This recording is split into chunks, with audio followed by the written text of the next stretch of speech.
नमस्कार, the daily show में आपका स्वागत है। मैं हूं आपका मित्र साथी हमदर्द मुकेश कुमार। दोस्तों, आप सत्य हिंदी को देख रहे हैं, पसंद कर रहे हैं, ये हमारे लिए बहुत खुशी की बात है।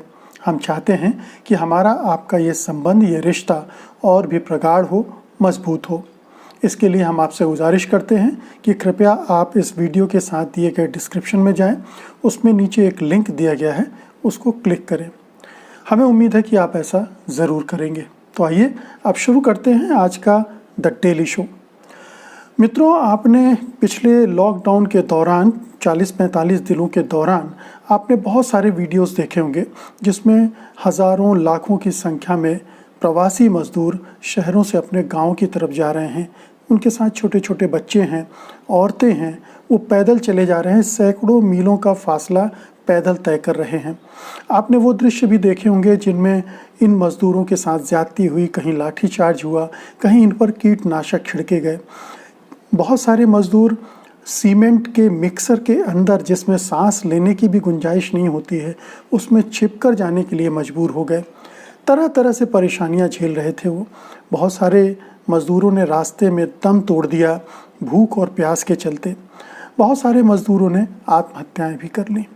तो ये सारी तस्वीरें मज़दूरों की इस दौरान हमने उभर कर आती सामने देखी हैं। आपको लग रहा होगा कि एक बार ये मज़दूर अपने अपने घरों को पहुंच जाएंगे तो इनकी समस्याओं का अंत हो जाएगा। ये जो परेशानियां झेल रहे हैं लॉकडाउन की वजह से, वो अब उनको नहीं झेलनी पड़ेंगी। लेकिन अगर आप ऐसा सोच रहे हैं तो गलत सोच रहे हैं, क्योंकि इनकी परेशानियां तो अभी शुरू ही हुई हैं। राज्य सरकारों के पास, उनके पिटारे में ऐसी ऐसी योजनाएं हैं जिन्हें सुनकर आप कांप उठेंगे। वो ऐसे ऐसे प्लान बनाकर रखी हुई हैं इन मज़दूरों के लिए जो इन पर और भी ज़्यादा सितम ढाने वाले हैं। ये सरकारें न केवल मज़दूरों को अपने यहाँ बंधक बना रही हैं, अपने यहाँ एक तरह से दास बना रही हैं, बल्कि कई राज्य सरकारें तो अपने मज़दूरों को एक्सपोर्ट कर रही हैं उन राज्यों में जहाँ उनका शोषण हो, उनका दमन हो। इन परिस्थितियों में जब इतने सारे संकट के बीच वो रह रहे हैं, ये राज्य सरकारें उद्योगपतियों, धंधे वालों से मिलकर उनके खून की आखिरी बूंद तक निचोड़ लेने की तैयारी कर चुके हैं। आप इसको समझ लें। और ये कोई ऐसा नहीं है कि कोई मैं बढ़ा चढ़ा कर चीज़ें कह रहा हूँ। इसके प्रमाण एक के बाद एक सामने आते जा रहे हैं। मसलन उत्तर प्रदेश की योगी सरकार ने बहुत सारे जो कायदे कानून हैं मज़दूरों से जुड़े, उनको स्थगित करने की योजना बना ली है। इसकी झलक उसके ज़रिए दिखा दी है कि वो आने वाले दिनों में मज़दूरों के साथ क्या करने जा रही है।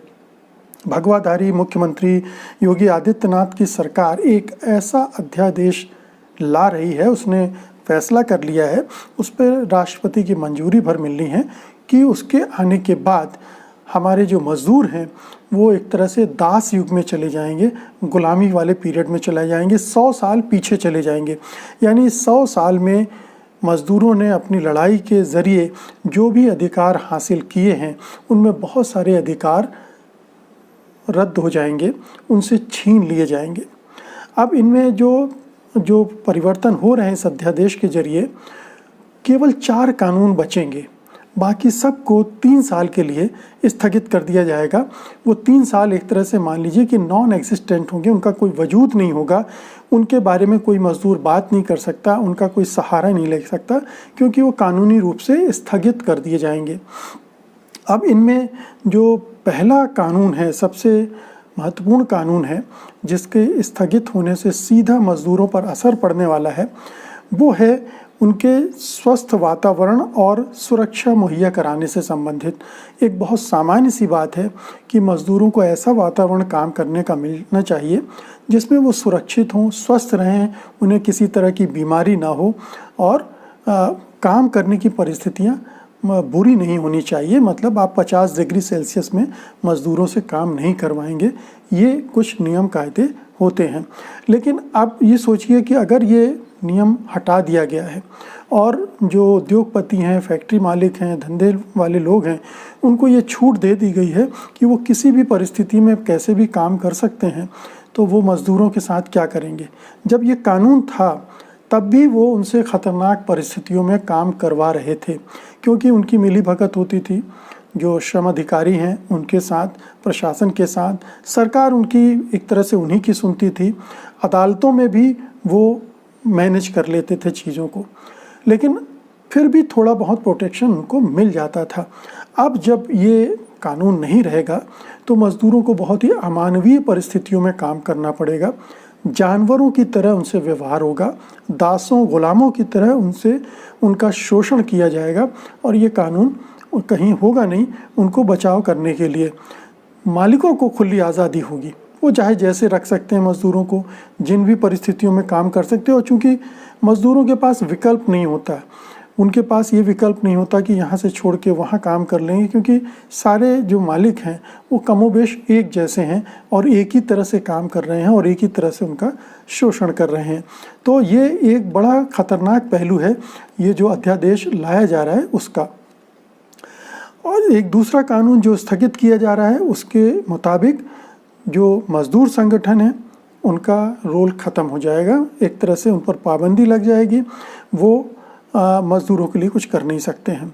फिर ठेके पर रखे जाने वाले और जो कर्मचारी हैं और जो प्रवासी मज़दूर हैं उनसे जुड़ा कानून है ये, कि ये जो कानून, इनमें जो शर्तें होती थीं अभी तक, वो भी अब अप्रभावी रह जाएंगी, निष्प्रभावी हो जाएंगी, उनका भी कोई वजूद नहीं रहेगा। इसका मतलब ये है कि जो फैक्ट्री मालिक हैं, जो उद्योगपति हैं, वो किसी भी सेवा शर्तों से बंधे नहीं होंगे। वो कभी भी किसी को भी हटा सकते हैं और कभी भी किसी को निकाल सकते हैं, कोई कारण नहीं चाहिए उनको इसके लिए। कोई अनुबंध की नहीं होगा, कोई शर्तें नहीं होंगी, उनका कोई पालन करने का कोई जिम्मेदारी, दायित्व मालिकों पर नहीं होगा। तो इसका मतलब है कि मज़दूर अब बिल्कुल मालिकों की कृपा पर, मेहरबानी पर निर्भर हो जाएंगे, उनकी कोई सुनवाई नहीं होगी, क्योंकि मज़दूर संगठन जो उनके लिए लड़ते थे, जो उनके अधिकारों के लिए लड़ते थे, और जब कभी उनके साथ इस तरह से बेइंसाफ़ी होती थी, नाइंसाफ़ी होती थी, तो उसके ख़िलाफ़ वो कानून का दरवाज़ा भी खटखटा सकते थे। लेकिन अब ये कानून ही नहीं रहेगा, जो संगठन हैं वो भी नहीं रहेंगे, तो इन मज़दूरों के संरक्षण के लिए कोई भी उपाय बाकी नहीं रह जाएगी, कोई छतरी नहीं रह जाएगी जिसके तले खड़े होकर वे अपने अधिकारों की बात करें, अपने वाजिब हक मांग सकें मालिकों से। इसकी कोई गुंजाइश नहीं रहेगी। अब ये देखिए कि इस तरह के जो फैसले किए हैं योगी सरकार ने, वो एक बहुत ही खूबसूरत तोहफ़ा है उद्योग धंधे करने वालों के लिए। वो इससे बेहतर परिस्थिति क्या चाह सकते हैं भला, कि उन्हें खुली छूट दे दी जाए, जैसे चाहे मज़दूरों का इस्तेमाल करें, जितना चाहे इस्तेमाल करें। अब देखिए मध्य प्रदेश सरकार ने बढ़ा दी, मध्य प्रदेश में भी इसी तरह का कानून लाया गया है। उसमें 1000 दिनों के लिए ये तमाम कानून रद्द कर दिए गए हैं, स्थगित कर दिए गए हैं। और वहाँ ये भी कह दिया गया कि जो मालिकान हैं वो 8 से नहीं 12 घंटे तक काम ले सकते हैं मज़दूरों से। तो 1.5 शिफ्ट का काम अब वो ले पाएंगे। एक शिफ्ट 8 घंटे की होती है, अब उनको 12 घंटे काम लेने का मज़दूरों से हक दे दिया गया है वहाँ पर। तो ये बड़ी लंबी लड़ाई के बाद काम के घंटे तय हुए थे। लंबी लड़ाई लड़ी थी मज़दूरों ने पिछली सदी में, तब जाके ये तय हुआ था। और एक ही झटके में मध्य प्रदेश की सरकार ने, और कहें तो उत्तर प्रदेश की सरकार ने भी उसको दरकिनार कर दिया, मज़दूरों को झोंक दिया मालिकों के हाथों में कि वो 12-12 घंटे उनका खून चूस सकते हैं। तो ये एक और डेवलपमेंट हुआ है। तो मैं ये कह रहा था कि योगी सरकार ने एक बहुत हसीन तोहफ़ा दिया है, शिवराज सिंह चौहान सरकार ने भी हसीन तोहफ़ा दिया है। और ये तो जो उद्योगपति हैं, उद्योग धंधे वाले हैं, वो बरसों से ये मांग कर रहे थे कि हमको ये छूट दे दी जाए कि हम मनमाने तरीके से लोगों को रखें, मनमाने तरीके से लोगों को निकाल दें, जैसे चाहे उनसे काम लें। और लगभग 3 दशकों से ये राष्ट्रीय स्तर पर भी ये बहस चल रही है। जो केंद्र में सरकारें रही हैं वो भी लेबर रिफॉर्म के नाम पर, श्रम सुधार के नाम पर बहुत सारे ऐसे उपाय लगातार करती रही हैं। बहुत सारे कानूनों को उन्होंने रद्द किया है, कमज़ोर किया है। और ये उत्तर प्रदेश और मध्य प्रदेश में एक झटके में उनको इन राज्यों में काम करने वाले या इन राज्यों में जो निवेश करने आएंगे, जिनको लुभाने की कोशिश ये 2 राज्य कर रहे हैं कि हमारे यहाँ अगर श्रम सुधार इस तरह का हो जाएगा तो सारे लोग यहीं आएंगे और विदेशी कंपनियां भी आएंगी कि यहाँ तो बड़ा मज़ा है कि कोई जिम्मेदारी नहीं है, मज़दूरों के प्रति कोई जवाबदेही नहीं है, आप जैसे चाहे जितना चाहे काम ले सकते हैं, तो निवेश आएगा, ऐसा ये सरकारें सोच रही हैं और मज़दूरों को एक चारा की तरह इस्तेमाल कर रही हैं निवेशकों के लिए। तो उनको ये बहुत खूबसूरत तोहफ़ा मिल गया है बिन मांगे। ये कोरोना की स्थितियां ऐसी निर्मित हो गई कि मज़दूरों के पास अब काम नहीं है, वो अपने घर को लौट आए हैं, मजबूरी है, उन्हें अपना जीवन यापन करना है, अपने घर परिवार की देखभाल करनी है। ऐसे में वो बड़े आसान चारा हैं, उनको बड़ी आसानी से इस्तेमाल किया जा सकता है, उनका शोषण किया जा सकता है, उनका दमन किया जा सकता है। तो कहने को तो राज्य सरकारें कह रहे हैं कि मज़दूरों के लिए रोज़गार की व्यवस्था कर रहे हैं, हम ऐसा करेंगे तभी निवेश आएगा और उद्योग धंधे हरकत में आएंगे तो उनको काम मिलेगा। लेकिन दरअसल हो ये रहा है कि मुनाफा कमाने वालों के लिए और भी अनुकूल परिस्थितियां बनाई जा रही हैं मज़दूरों के श्रम का शोषण करके।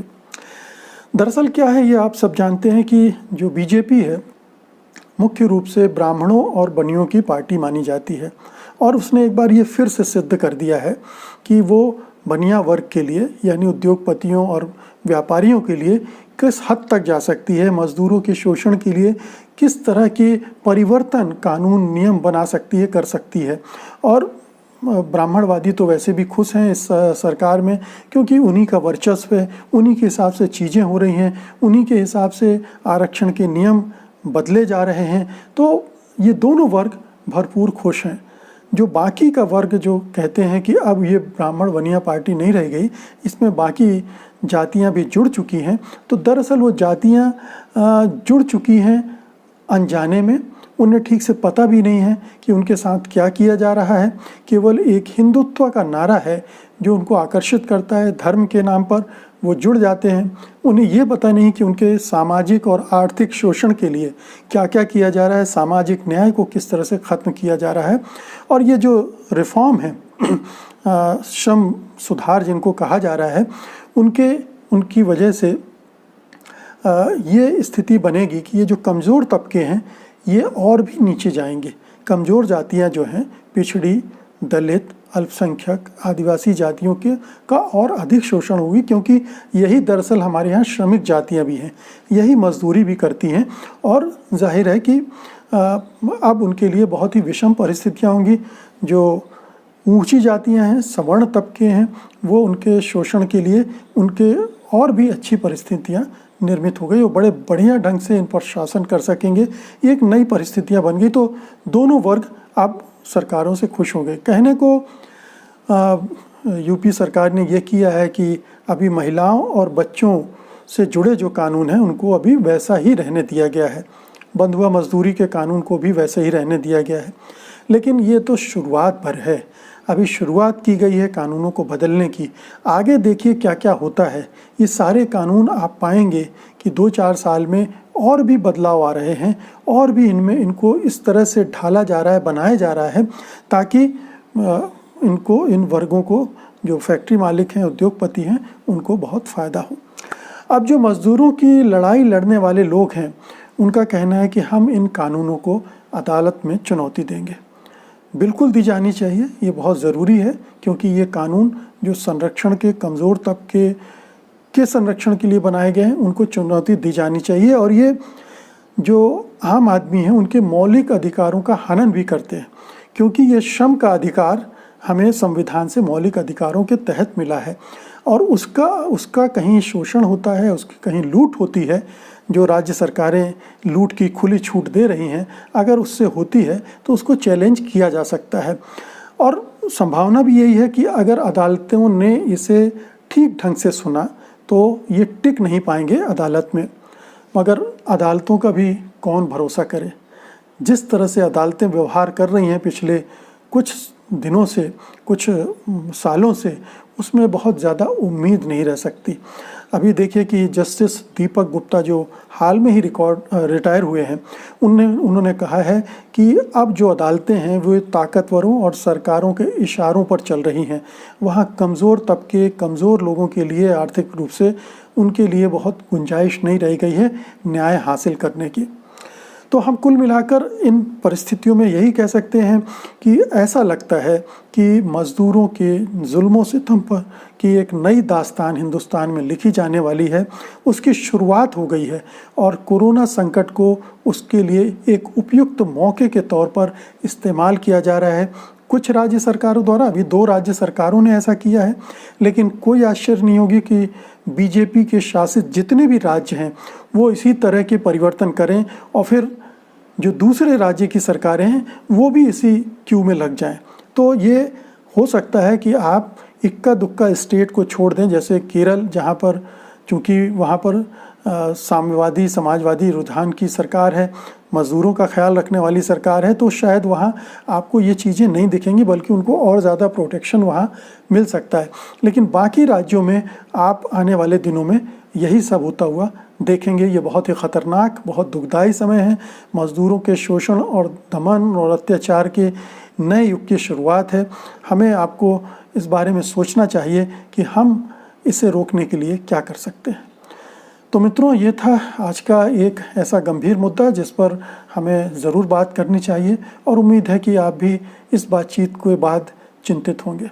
फ़िलहाल मुझे अनुमति दीजिए, लेकिन जाने से पहले आपसे एक बार फिर से निवेदन कि इस वीडियो के साथ दिए गए डिस्क्रिप्शन में जाइए, वहाँ एक लिंक है, उसको क्लिक कीजिए और उम्मीद है कि आप ऐसा करेंगे ताकि हमारा आपका जो संबंध है, रिश्ता है, और प्रगाढ़ हो।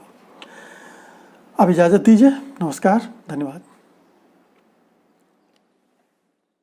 सत्य हिंदी के और वीडियोस को देखने के लिए हमारे YouTube चैनल को सब्सक्राइब करें